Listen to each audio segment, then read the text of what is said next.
நமக்கு இந்த வருஷம் கொடுத்த வாக்குத்தத்தத்தை திருப்பிக் கொள்வோமே. எசேக்கியா தீர்க்கதரிசன புஸ்தகம் எசேக்கியேல் 36ஆம் அதிகாரம் 37ஆம் வசனம் 38ஆம் வசனத்தை வாசிங்க. கர்த்தராகிய ஆண்டவர் சொல்லுகிறது என்னவென்றால், இஸ்ரவேல் வம்சத்தாருக்காக நான் இதை அனுக்கிரகம் செய்யும்படி, இஸ்ரவேல் வம்சத்தாருக்காக நான் இதை அனுக்கிரகம் செய்யும்படி. எல்லாம் சேர்ந்து சொல்லுங்க. பரலோக சபைக்காக, எல்லாம் சொல்லுங்க. பரலோக சாட்சி சபைக்காக நான் இதை அனுக்கிரகம் செய்யும்படி பரலோக சாட்சி சபையார் என்னிடத்துல விண்ணப்பம் பண்ண வேண்டும். பண்றோமா? ஏப்ரல் மாதம் பண்ணிக்கிட்டு இருக்கோமா? ஆமாம். கர்த்தர் இதெல்லாம் நம்ம எதுவுமே திட்டமிட்டு இந்த வருஷம் ஸ்டார்டிங் நான் சொன்னேன்னா ஏப்ரல் மாதம் ஃபுல்லாக ஜெபிக்கணும்னு எதுன்னு சொன்னேன்னா எந்த பிளான் கிடையாது. ஆனால் கர்த்தர் கொடுத்த வாக்குத்தத்த வசனத்தில் தான் எல்லா திட்டத்தையும் நம்மளை அதுக்கேற்ற பாதையிலே நடத்திக்கிட்டு இருக்கிறாரு. ஆமென். சரி, அப்போ அவர்கள் என்னிடத்தில் விண்ணப்பம் பண்ண வேண்டும். வாசிங்க. மந்தை பெருகுகிறது போல், மந்தை பெருகுகிறது போல் அவர்களில் மனிதரை பெருக பண்ணுவேன். ஆமென். எல்லாம் கைகளை மேல உயர்த்துங்க பார்ப்போம். வாசிக்கிறவங்க ரெடியா இருந்துக்குங்க. மந்தையை அவர்களினா யார்தான் சொல்றாரு? நம்ம கர்த்தர் நம்மள சொல்றாரு. மந்தையை பெருகுகிறது போல் அவர்களில் மனிதரை நான் என்ன பண்ணுவேன்? பெருக பண்ணுவேன். கர்த்தர் இந்த வருஷத்துல 3 மடங்கு ஒரு பெருக்கத்தை கர்த்தர் கொடுக்க போறாரு. அல்லேலூயா. அதற்கு கீழே உள்ள வசனம் வாசிங்க. பண்டிகை காலங்களில் எருசலேமிலே பரிசுத்தம் பண்ணப்பட்டு வருகிற மந்தைகள் எப்படி திரளாய் இருக்கிறதோ அப்படியே அவாந்தரமாய் இருந்த பட்டணங்கள் நிறுத்திக்குங்க. இதுல கொஞ்சம் அவாந்தரமாய் இருந்த பட்டணம். வள்ளியூர்ல இருக்கிற ஆளை எப்பா கள்ளிக்குளத்துல போய் வீடு கட்டி போயிருந்தா வருமா? வேற எங்கேயாச்சும் இருக்கிறீங்க ஆத்துமாக்கள், வாங்கப்பா சும்மா இடம் தரேன்னா வருவாங்க. ஆமென். அப்போ இந்த இடமே எப்படிதான் இருக்கு? எனக்கே பிடிக்காது. ஏன்னா நமக்கு ஒரு மாதிரி ட்ரையா இருக்குது எங்க பார்த்தாலும். இந்த கள்ளிக்குளத்துக்கு கீழே கொஞ்சம் அந்த பக்கம்லாம் அப்படியே போக ஆரம்பிச்சோன்னு வச்சுக்கோங்களேன். இந்த திசை வேலை அப்படியே போக போக போக கண்ணுக்கு பச்சையா எதுவுமே தெரியாது. இங்க நிறைய கிராமங்கள் அப்படிதான் இருக்கு. அப்போ ஒரு மாதிரி அவாந்தரமான பட்டணம். இந்த அவாந்தரமான பட்டணத்துல கர்த்தர் சொல்லுகிறாரு, மனுஷரின் மந்தையால் நிரம்பி இருக்கும். இல்லையே? சந்தோஷம் வரலையே? ஒரு நம்பிக்கை வரலையே? இந்த கள்ளிக்குளம் பட்டணத்துல கர்த்தர் பெரிய ஒரு எழுப்புதலை கர்த்தர் கொடுக்க போறாரு. நேற்றைய தினத்துல நான் ஜெபிக்கும் பொழுது கர்த்தர் இப்படி வார்த்தைகளை கொடுத்து ஜெபிக்க வச்சாரு.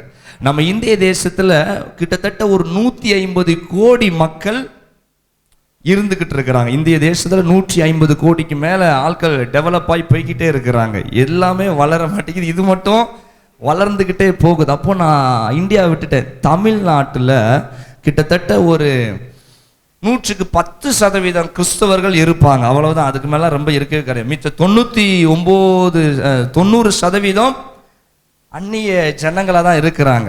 ஞாயிற்றுக்கிழமை ஆனா இனி வரக்கூடிய நாட்கள்ல நம்ம இந்தியாவிலையும் சரி தமிழ்நாட்டிலையும் சரி பயங்கர டிராபிக் ஆக போகுது. அல்லேலூயா. ஏன்னா இப்படி ஜெபம் பண்ண ஆண்டவர் நடத்தினார். இது தீர்க்க தரிசனம் இல்ல, எனக்குள்ள ஜெபம் பண்ண ஆண்டவர் வார்த்தை தந்தார். அவர் வார்த்தை தரலன்னா ஜெபிக்க முடியாது. இல்லைன்னா என்னதான் சொல்லிட்டு இருக்கணும்? ஷோத்ரேம். ஆமென். அல்லேலூயா. வார்த்தை தரலன்னா இப்படிதான் ஜெபம் பண்ணிட்டு இருக்கணும். சிலர் அந்நிய பாஷையும் பேசுவாங்க. வார்த்தை வரலன்னா அல்லேலூயா ரொம்ப நேரம் ஓடிச்சுனாலே தெரிஞ்சுக்கணும் வார்த்தை இல்லைன்னு அர்த்தம். நல்லா விளங்கிக்கணும். ஆமென். அந்நிய பாஷையை பேசும் பொழுது பக்தி ஏறாம வெறும் பத்தி மட்டும் வச்சு அப்படின்ட்டு இருந்தேன்னா அங்க தெரிஞ்சுக்கலாம், யோஹோ எம்டி எம்டி எம்டி. அல்லேலூயா. அப்போ வார்த்தை வந்த அது அவர் தந்தாதான் வார்த்தை. அப்ப அந்த வார்த்தை தான் இது. ஞாயிற்றுக்கிழமை சண்டே பயங்கர டிராபிக். காரணம் அந்த 90% வெளியே சர்ச்சுக்கு போக ஆரம்பிச்சுன்னு வச்சுக்கீங்களேன். பஸ் எல்லாம் ரஷ். ஒரு ஆமென் சொல்லுங்க. பஸ் ஸ்டாண்ட் எல்லாம் பயங்கர கூட்டமா இருக்குமா இருக்காதா? ஒரு தீபாவளி ஒரு பொங்கல், கிறிஸ்மஸ் கம்மியா தான் இருக்குது. இந்த தீபாவளி பொங்கல் நான் பாருங்க அப்பா வள்ளியூரே களை கட்டுது. ஒரு வண்டிக்கு இன்னொரு வண்டிக்கு ஒரு 10 மீட்டர் கேப்பேன்னா கரும்பெல்லாம் வச்சுட்டு போவானுங்க. எவனும் நெருங்கவும் அவ்வளவு கூட்டம். அதையே எல்லா வீட்டுல இருக்கிற ஜனங்களும் எங்க புறப்பட்டு வருது? மார்க்கெட்டுக்கு, கடைக்கு, அதுக்கு. அப்போ ஞாயிற்றுக்கிழமை ஒவ்வொரு பேரும் ரட்சிக்கப்பட்டாங்கன்னா அந்த ஞாயிற்றுக்கிழமை எப்படி இருக்கும்? எல்லா இடமும் டிராஃபிக் ஆகுமா ஆகாதா?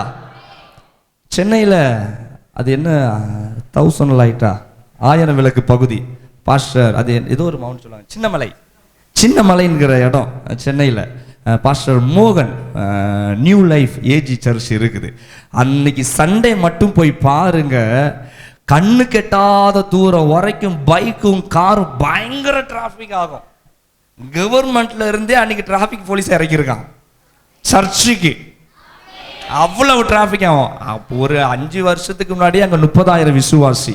எத்தனை ஆயிரம்? அவ்வளவுதான், 30,000. இப்பெல்லாம் அது இடம் இல்லை, இப்போ வேற இடத்துல பெரிய அளவுக்கு சர்ச்சு கட்டிக்கிட்டு இருக்காங்க. அப்போ அந்த மாதிரி இன்னைக்கு எத்தனையோ சபைகள் சொல்லலாம். இன்னைக்கு துதியின் கோட்டை எடுத்துக்கொள்ளுங்க, சண்டே முடிஞ்சு வந்துச்சுன்னா எப்படி இருக்கும்? திருநெல்வேலியில் அந்த ஜங்ஷனே சும்மா எறும்பு புத்துக்குள்ளேருந்து எறும்புகள் வந்த மாதிரி தான், கச்ச கச்ச கச்ச கச்ச அவ்வளவு டிராஃபிக். இப்படி ஒவ்வொரு சபையிலையும் அப்படிப்பட்ட ஒரு மாற்றம் வரணும். நல்ல கையை தட்டி கத்துற மகிமைப்படுத்துங்க பார்ப்போம். அல்லேலூயா. நமக்கு கள்ளிக்குளம் ஜங்ஷன்ல மாறணும். ஆமென். அவ்வளவு கூட்டம் வரணும். கள்ளிக்குளத்துக்கு அவ்வளவு கூட்டம்னா திருவிழாக்கு தான் வருது. முட்டாயில இருந்து பஞ்சு முட்டாயில இருந்து அது இது ஒரே கூட்டம் தான். அந்த கூட்டம் நமக்கு வாரம் வாரம் வரணும். சத்தமா நம்பிக்கையோட. ஐயா, ஒரு நாட்கள்ல இப்படி எத்தனை தேவ பிள்ளைங்க இப்படி ஜெபிச்சாங்களோ தெரியல. நான் விசுவாசிக்கிற அருமையான மோகன் சிலாசர் ஐயா அப்படி ஜெபம் பண்ணியிருப்பாரு. அந்த உடங்காட்டுக்குள்ள உட்காந்து பனங்காட்டு மரத்துக்குள்ள உட்காந்துக்கிட்டு ஜெபம் பண்ணியிருப்பேன். இன்னைக்கு பாருங்க அப்பா, அதுக்குன்னு எத்தனையோ லாரி, தண்ணி லாரி வந்து நிக்குது. குப்பை எடுக்க வண்டி வரல, லாரி வருது. குப்பையை எடுக்க நம்ம ஒரு கேரி பேக்ல எடுத்துட்டு போயிடும். பாக்கெட்ல இருந்து ஒரு கேரி பேக் எடுத்து அப்படி தூக்கி மடிச்சு வச்சுட்டு அதையும் பாக்கெட்ல வச்சுக்கொண்டு, அந்த அளவுக்கு தான் நமக்கு ஸ்ட்ரென்த். அங்கெல்லாம் பெரிய பெரிய வண்டிங்க வருது. குப்பை எடுக்கவே வண்டி வந்தா ஆட்களை விட எத்தனை வண்டி வருது. அல்லேலூயா. உன் தரிசனம் பெருசா இருக்கணும். சொல்லுங்க, உன் தரிசனம் பெருசா இருக்கணும். உன் தரிசனம் பெருசா இருக்கணும். காலேப் கேட்கிறார், எனக்கு மலை தேசத்தை தாங்க. மலை தேசம் பங்கு கொடுக்கிறார். யோசுவா பங்கிட்டு கொடுக்கிறார். எப்பா, நீ இந்த தேசத்தை எடுத்துக்கோ, இதோ நீ வயக்காட்டை எடுத்துக்கோ, இதான் நீ தென்னந்தோப்பு மரத்தை எடுத்துக்கோ, இதான் நீ அதை எடுத்துக்கோ, இதுங்க எல்லாம் பங்கு போட்டு கொடுத்துட்டு இருக்கும்போது நம்ம ஐயா காலேப் கேட்கிறாரு, எனக்கு மலை தேசத்தை தாங்க. எல்லாம் சொல்லுங்க, மலை தேசத்தை தாங்க. மலை தேசத்துல யார் இருக்கிறா? ராட்சதர்கள் வாழ்ந்துகிட்டு இருக்கான். அவங்களெல்லாம் ஆண்டவர் விட்டு வச்சிருக்கிறாரு. ஏன்னா ஒரு காலம் இஸ்ரவேல் வழி விலகும் போது அவனை வச்சுதான் அவனை அடிப்பேன்றதுக்காக சில நேரம் சில சத்துருக்களை நமக்கு விட்டு வைப்பாரு. சில நேரம் சில முள்ள வச்சிருப்பாரு, கொஞ்சம் விலகினாலும் உன்னை குத்துறதுக்கு. ஒரு ஆமேன். அப்போ அப்படி வச்ச ராட்சதர்கள் இருக்கிறாங்க. காலேப்புடைய கண்கள் வயல்வெளியை பார்க்கல, நீர் வளத்தை பார்க்கல, நேரம் அண்ணாந்து மலை தேசத்தை பார்க்கிறாரு. அவருக்கு ஒரு ஒரு ஒரு ஆசை, மலை தேசத்தை தாங்க. யோசுவா, எப்ப அங்க ராட்சதர்கள் இருக்கிறாங்களே, அன்றைக்கு இருந்த அதே பலன் 80 வயசான இன்னைக்கு எனக்கு இருக்குது. நான் யுத்தம் பண்ணி நான் மேற்கொண்டு அதை நான் ஜெயம் எடுப்பேன். ஆமென். சத்தமா அல்லேலூயா. எல்லாரும் சொல்லுங்க, தரிசனம் பெருசா இருக்கணும். அங்க எப்படியா சொல்லுங்க, தரிசனம் எப்படியோ கஷ்டப்பட்டு ஜங்ஷன்ல ஒரு என்னமோ ஒரு வண்டி வச்சு ஒரு டீ கடை வச்சா போதும் பாஸ்டர். ஆமென். அப்படியா? டீ கடை வச்சுக்கிறவங்களாம் பணக்காரன், சாதாரண ஆள் கிடையாது. ஆமீன். அந்த தரிசனமாவது வரணும். நம்ம ஆளுக்கு சில நேரத்தில் தரிசனம்னு சொன்னா நம்ம ஆள்லாம் இப்படி மாற்றோம், அப்படியே அப்படியே பெருசா. ஆமா, கிரியைகள் அதுக்கு நீ எந்த அளவுக்கு தரிசனம் நீ பெருசா இருக்கோ அந்த அளவுக்கு உன் கிரியை எப்படி இருக்கணும்? சத்தமா சொல்லுங்க. நம்ம ஆட்களுக்கு இப்படி பயமா இருக்குது, இப்படி பிரசங்கம் பண்ண தரிசனம் பெருசா வைடான்னா அப்படியே பெருசா வச்சுட்டு அந்த கிரியை எப்படி இருக்கும்? கிரியை எப்படி இருக்கும்? இவ்வளோன்னு வச்சுக்கிட்டு அப்படியே தரிசனத்தை மட்டும் அப்படியே போயிடக்கூடாது. ஹல்லேலூயா. சரி, இது பிரசங்கம் கிடையாது. ஆமென். ஆண்டவர் ஏவுனதுனால தான் நான் சொல்லிட்டு இருந்தேன். அப்போ ஆண்டவர் நமக்கு கொடுத்த வசனம் வந்து மந்தைய போல நான் பெருக பண்ணுவேன். ஹல்லேலூயா. சரி, இதுதான் நமக்கு இந்த வருஷம் வாக்கு தத்தம். அப்போ ஆண்டவர் இந்த வாக்கு தத்தத்தை கொடுத்து இருக்கிறாரு. அப்போ இந்த வாக்கு தத்தத்தை நம்ம எப்படி சுதந்திரிக்கிறது? இந்த வாக்கு தத்தத்தை எப்படி நம்ம சுதந்திரிக்கிறது? ஆமென். இடத்த கொடுத்தாச்சு, நம்ம கையில் பணம் இருக்குது, வீட்டை கட்டுங்க. இப்போ நான் வந்து கொடுக்குறேன், நதியா கையில் ஒரு 20 லட்சம் போதுமாம்மா? 20 லட்சம் போதும் இப்போதைக்கு. ஓரளவுக்கு ஒரு வீட்டை கட்ட என்ன, ஒரு 2 சின்ன பெட்ரூம், ஒரு ஹால் எல்லாம் வச்சுருக்கேன். அவனை கூட ஒரு 20 லட்சம் போதும். அப்போ பணத்தை கொடுத்துட்டேன், பணத்தை கொடுத்து எல்லாம் வச்சுட்டேன். இனி அவளுடைய திறமை தான் எப்படி இந்த வீட்டை 20 லட்சத்தை வச்சு சிலவன் ஹால் மட்டும் போடுறவன் இருக்கான், சிலவன் காம்பவுண்ட் வரைக்கும் போடுறவன் இருக்கான். அது அவன் ஞானம். ஆமென். கண்டவன்ட்ட கொடுத்து கட்டி இடிச்சுன்னா அது அப்படியே தான் நிற்கும். சில ஆளுக்கு கொஞ்சத்தை கொண்டு கூட அது அவளுடைய திறமை. அப்போ வாக்குத்தத்தத்தை கர்த்தர் கொடுத்தாச்சு, இதை எப்படி நிறைவேற்ற போறோம், இது நம்ம திறமை. எத்தனை பேர் புரியுது? அவர் தந்தாச்சு, அப்பா உனக்கு வாக்குத்தத்தை ரெடி, இனி நீ இதை எப்படி செஞ்சு நீ என்ன பண்ண போற, உனக்கு நான் எல்லாத்துக்கும் வாசலை திறப்பதுக்கு நான் ரெடியா இருக்கிறேன். அப்ப நீங்க என்ன செய்ய போறீங்க? அதுல ஆண்டவர் கொடுத்த ஒரு தரிசனம் தான் விதைக்கிற காலம். சொல்லுங்க, விதைக்கிற காலம். ஆமென். ஏன் விதைக்கணும்? ஏன் விதைக்கணும்? ஏன் விதைக்கணும்? எல்லாரும் சிம்பிளா சொல்லி முடிங்க. அறுக்கணும்னா விதைச்சு தான் ஆகணும். சத்தம். அறுக்கணும்னா விதைச்சு தான் ஆகணும்.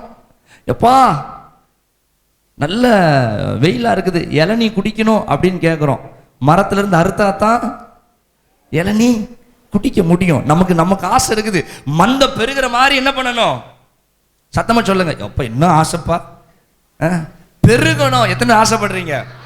பெருகணும். வெறும் மந்த பெருகுனா வெறும் சர்ச்சை ஆத்துமா மட்டும் இல்ல, உன் குடும்ப ஆசீர்வாதம், உன் பிசினஸ், உன் தனிப்பட்ட வாழ்க்கை எல்லாமே உள்ள அடங்கி இருக்குது. ஹல்லேலூயா. அப்போ இவைகள் எல்லாம் பெருகணும்னா ஃபர்ஸ்ட் நம்ம என்ன பண்ணணும்? விதைக்கணும். நம்ம என்ன பண்ணணும்? நீங்க விதைக்க ஆரம்பிக்கும் பொழுதுதான் கர்த்தர் அவைகளை ஆசீர்வதிக்க ஆரம்பிப்பார். ஆமென். வேதம் சொல்லுகிறது, கண்ணீரோடு விதைக்கிறவர்கள் கம்பீரமாய் அறுப்பார்களாம். கண்ணீரோடு விதைக்கிறவங்க எப்படி அறுப்பாங்க? விதைக்கிறவன் என்னைக்காச்சும் கண்ணீரோடு விதைச்சதை பார்த்துருக்கிறீங்களா? வயலுக்குலாம் அங்கே பண்ணா அப்படி ஓடி போவான்,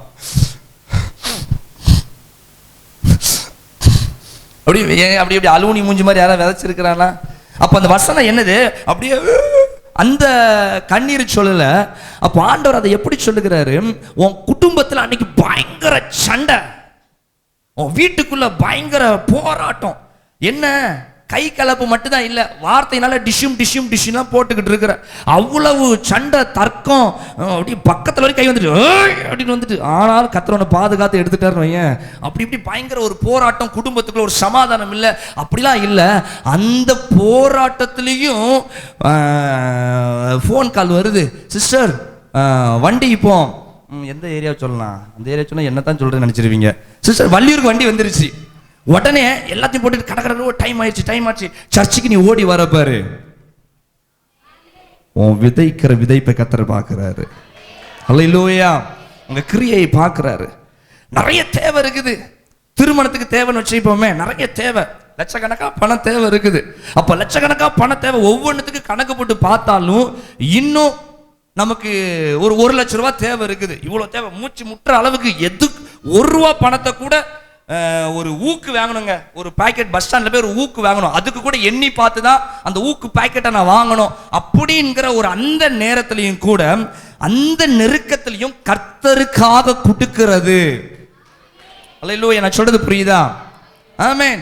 உன் தேவைகள் மத்தியில கர்த்தருக்காய் கொடுப்பது. உன் குடும்பத்தில் அவ்வளவு பிரச்சனை, உன் குடும்பத்தில் அவ்வளவு போராட்டம், அந்த நேரத்திலையும் ஞாயிற்றுக்கிழமை இது கர்த்தருக்குரிய நாள், இது கர்த்தருக்குரிய ஊழியத்துக்கு போகக்கூடிய நாள், இது தேவனுக்குரிய சமூகத்தில் வீட்டில் பயங்கர பிரச்சனை இருக்கும். நீ நைட்டு 2 to 3 வரைக்கும் நீ ஜெபிக்கிற உனக்கு ஒரு டைமா இருக்கும். அந்த நேரத்தில் கண்ணை முழிச்சு வச்சுக்கிட்டு நீ உட்கார்ந்து ஜெபிக்கிறவர். இதெல்லாம் என்ன நினைக்கிறீங்க? இதுதான் விதைக்கிற கிரியைகள், நீ செயல்படுகிற கிரியைகள். ஹல்லேலூயா. அப்ப இப்படி நீ போராட்டத்தோட, உனக்கு சரீரத்துல பலவீனமா இருக்கும். இப்ப சாட்சி, வயிறு வலி, பயங்கர வயிறு வலி, அந்த வயிறு வலியோடி வரணும், தலை வலி, வேதனை, உடம்பு அடிச்சு போட்ட மாதிரி காய்ச்சல் அடிச்சுக்கிட்டு இருக்கும். என்னத்தையோ ஜெபம் பண்ணி ஒரு மாத்திரை தூக்கி டக்குனு உள்ள தூக்கி போட்டுட்டு அந்த தொட்டு பார்த்தா அவ்வளவு ஃபீவர் இருக்கும். அந்த நேரத்தில் உட்கார்ந்துட்டு திருப்தியாக்கி நடத்திடுவார், தேவைகளை சந்திப்பார், அப்படி நீ பாட்டு பாடிக்கிட்டு இருக்கிற பாரு. இதெல்லாம் என்ன நடக்குது? இதுக்கெல்லாம் பேர் என்ன பேரு? சத்தமா உங்களை பத்தி தான் சொல்லிக்கிட்டு இருக்கேன். அப்படிலாம் நாங்க இருந்ததே இல்லையா பாஸ்டர்? ஏன் என்கிட்ட சொல்லிட்டு இருக்கீங்க? சம்பந்தம் இருக்கா இல்லையா? சம்பந்தம் இருக்கிறவங்க மட்டும் நான் கண்ண முடிக்கிறேன். சம்பந்தம் இருக்கிறவங்க மட்டும் ஆவிக்குறி கண் திறந்துருந்துச்சு எனக்கு. ஆனா ஆண்டவர் சொல்றாரு, வேண்டாம். ஹல்லேலூயா. கர்த்தர் உங்களை ஆசீர்வதிப்பார். அப்போ இதுதான் பலவீனம் இருந்தாலும் கர்த்தருக்காக. அப்போ இதுதான் கண்ணீரோட விதைக்குதுன்னா, உன் குடும்பம், உன் சூழ்நிலைகள் சில நெருக்கம் கண்ணீரோடு இருக்கும் பொழுது உன் கிரியையை நீ அடக்கி கொள்ளாமல், உன் காரியத்தை நீ அடக்கி கொள்ளாமல், ஏய் கர்த்தருக்குரியது கர்த்தருக்கு, தேவனுக்குரியது தேவனுக்கு அப்படின்னு சொல்லி அவருடைய காரியத்துல ஒன்று கூட குறைவுபடாமல் நீ பார்த்து பார்த்து கண்ணீரோட விதைக்கிறல்ல, ஆண்டவர் சொல்லுகிறார் உன் வாழ்க்கையில கம்பீர அறுவடை உண்டு, உன் வாழ்க்கையில கம்பீர அறுவடை உண்டு, உன் வாழ்க்கையில கம்பீர அறுவடை உண்டு. ஹல்லேலூயா. கண்ணீரோட விதைக்கிறவர்களை கர்த்தர் கம்பீரம் அறுவடை பண்ணுவாராம். ஆமென். நேற்று தினத்தில் உட்கார்ந்து ஜெபிக்கும் பொழுது, ஆண்டவரே 24 மணி நேரமும் ஜெபிக்க எங்களுக்கு ஒரு திட்டத்தை கொடுத்துருக்குறீங்க, நாங்கள் உட்காந்து ஜெபிக்கிறோம், யார் யார் எப்படி எப்படி ஜெபிக்கிறாங்கன்ட்டு தெரியலையே ஆண்டவரே, இந்த ஜெபத்தில் நீங்கள் என்னப்பா அடிச்சுட்டு கொஞ்ச நேரம் பேசிட்டு இருக்கும்போது கர்த்தர் எனக்கு வேதத்தின் மூலமா மறுபடியும் பேசினார். எரியோ கோட்டையை இப்படித்தான் 7 நாள் சுற்றிக்கிட்டே இருந்தாங்க. எரியோ கோட்டையை சுற்றும் போது சுற்றுறவனுக்கு விட தெரியல. ஏன் சுற்றுறோம், எதுக்கு இப்படி சுற்றுறோம், காலையிலேயே எந்திரிக்கணும், எக்காலத்தையும் தூக்கிக்கணும், உடன்படிக்கை எல்லாத்தையும் தூக்கிக்கிட்டு எரியோவை சுற்றிட்டே வரணும், ஒன்றும் விட தெரியல. 7ஆவது நாள் 7 முறை அற்புதம் நடக்க ஆரம்பிச்சுது. எரியோ கோட்டையை தகர்த்தார் ஆண்டவர். எரியோ பட்டணத்தை அவங்க கையில் கர்த்தர் கொடுத்தாரு. ஹல்லேலூயா. நீ கர்த்தர் உங்களை பார்த்து சொல்லுகிறார், இந்த சபையில் இந்த ஜெபம் பண்ணும்போது உங்களுக்குள்ளேயே ஒரு கேள்விலாம் வந்திருக்கும், இப்படி செய்யணுமா, அப்படி பண்ணணுமா, இவ்வளோ என்ன செய்ய போறாரு. அது நடக்கும்போது தான் தெரியும், அது நடக்கும்போது தான் தெரியும், அது செயல்படுத்தும் போது தான் தெரிய போகுது. ஹல்லேலூயா. அப்போ ஏன் நம்ம விதைக்கணும்னா, நம்ம அறுக்க வேண்டும் என்பதனால விதைச்சுதான் ஆகணும். ஹல்லேலூயா. சரி, முதலாவதாவது விதைக்கிறவர்கள் என்ன செய்யணும்? நம்மலாம் விதைக்கிறவங்க. ஆமென். அப்போ விதைக்கிறவர்கள் முதலாவது தன்னைத்தான் ஆயத்தப்படுத்தி கொள்ள வேண்டும். நல்லா கவனித்துக் கொள்ளுங்க. விதைக்கிற பிள்ளைங்க தன்னைத்தான் முதலாவது ஆயத்தப்படுத்தி கொள்ள வேண்டும்.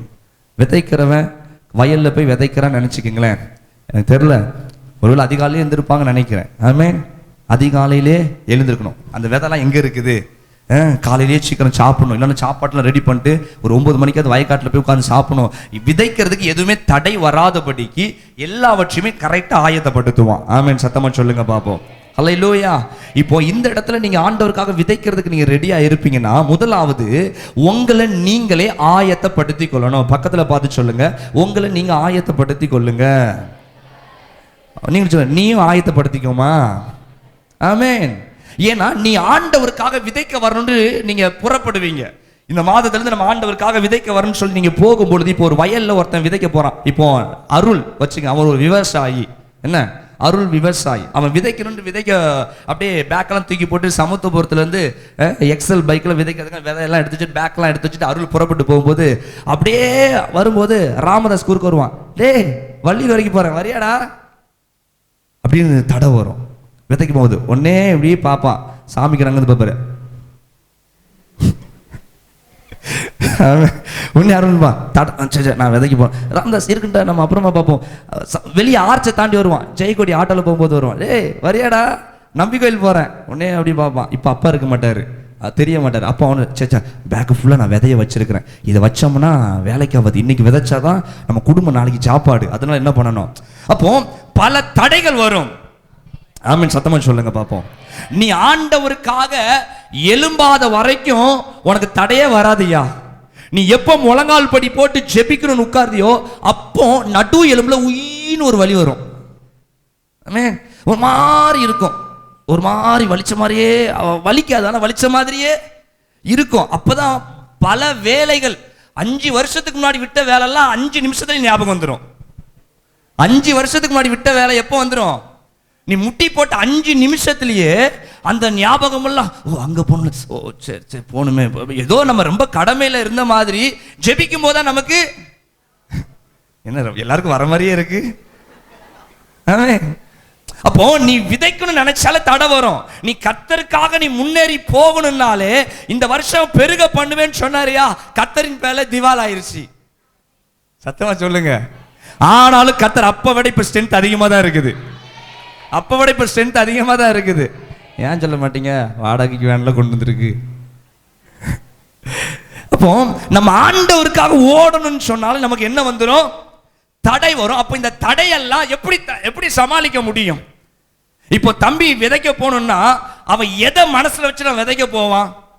தடை வருது, ஃப்ரெண்ட்ஸுங்க வராங்க, வாட அங்க போவட்டே இங்க போவட்டான்னு சொல்றாங்க. அதையெல்லாம் மீறி அவன் வயலுக்கு போய் விதைக்க வேண்டும் என்று சொன்னால் எது அவனை உந்தி தள்ளுதுன்னா அவங்க தகப்பனாருடைய வார்த்தை. தம்பி உன்னை நம்பிதான்ப்பா இருக்கிறோம், அப்பாவுக்கு ஒரு வேலை இருக்கடா, நீ போய் விதைச்சிட்டு வந்துடுற, அப்பதானே நமக்கு ஒரு 4 மாசத்துல ஒரு நல்ல சாப்பாடு கிடைக்கும், நம்ம சந்தோஷமா இருக்க முடியும். அந்த சந்தோஷங்கள் அவனை சுற்றி வரும் பொழுது, பல காரியங்கள் அவனுடைய கண்கள் பார்க்கும் பொழுது, அந்த ஒரு வார்த்தை அவனை உந்தி தள்ளிக்கிட்டே இருக்கும். உந்தி தள்ளிட்டு இல்ல இல்ல நீ போய் கண்டிப்பா அதை செய்யணும், இதை நீ போய் செய்யணும். ஒரு ஆமென் சத்தமா சொல்லுங்க. அப்போ நீங்க ஆண்டவருக்காக விதைக்க வேண்டும் என்று சொன்னால் உன்னை உந்தி தள்ளுவதற்கு இந்த வேத வார்த்தை உள்ளத்துக்குள்ள இருக்கணும். எல்லாம் சொல்லுங்க, வேத வசனம். நீங்க ஆண்டவருக்காக விதைக்க புறப்படும் பொழுது உன்னை உந்தி தள்ளுவதற்கு உங்களை நீங்களே என்கரேஜ் பண்ணிக்கிட்டு, நீ அந்த என்கரேஜ்லாம் உதவாது. ஒரு மனுஷனை பார்த்து ஓடுற ஓட்டம் கொஞ்ச காலம், ஒரு அற்புதத்தை பார்த்து ஓடுற காலம் கொஞ்ச காலம். எந்த மனுஷன் வசனத்தை மட்டும் பிடிச்சுக்கிட்டு ஓடுறானோ கடைசி வரைக்கும் ஓடிக்கிட்டே இருப்பான். வசனத்தை நல்லா படிச்சு ஆராய்ந்து இந்த வசனம் தான். காலையில் எந்திரிச்சு உன் வேலைக்கு போறதுக்கு முன்னாடி எனக்கு அப்பா என்ன வார்த்தையை வச்சிருக்கிறாரு, நான் பைபிளை படிக்கணுமே, ராத்திரி நேரம் படுக்கிறதுக்கு முன்னாடி வசனத்தை படிச்சுக்கிட்டு நான் என்ன பண்ணணும், படுக்கணுமே. எப்போ டைம் கிடைக்கும் போதெல்லாம் பைபிளை படிக்கிற ஒரு அனுபவம் யாருக்கு இருக்குதோ உன்னை கர்த்தர் அநேகமா விதைக்க வைப்பாரு. விதைப்புல உனக்கு கொஞ்சம் கூட நீ வெறுமையாய் போகவே மாட்ட. உன்னுடைய கஷ்டப்பட்டு விதைக்கிற விதை கல்லுக்குள்ளேயோ முள்ளுக்குள்ளேயோ வீதியிலையோ விழாம நல்ல நிலத்துல கர்த்தர் விழ வைப்பாரு. நல்ல நிலத்துல கர்த்தர் விழ வைப்பாரு. ஹல்லேலூயா, ஹல்லேலூயா. அப்போ இந்த வார்த்தை தான் உன்னை தள்ளும். உன் கவனத்தை மாத்துவான். உன்னை எப்படி இல்லாமோ விழ வைக்கிறதுக்கு பிசாசு கவனத்தை எல்லாம் கொண்டு வருவான். இந்த வசனம் நீ படிக்க இந்த வார்த்தை உன்னை டியூன் பண்ணிக்கிட்டே இருக்கும். டே இப்படி போ, நீ அப்படி போ, இப்படி போன்னு சொல்லிக்கிட்டு. ஹல்லேலூயா. விதைக்கக்கூடிய பிள்ளைகள் நீங்க வேத வசனத்துல உங்களை வளர்த்தி கொள்ளணும். பைபிள்ல நீங்கெல்லாம் உங்களை வளர்த்தி கொள்ளணும். நல்ல வசனம் வாசிக்கிற பிள்ளையா இருக்கணும். வசனத்தை வாசிக்காதவன் கிறிஸ்துவ வாழ்க்கையில வெற்றி அடையவே முடியாது.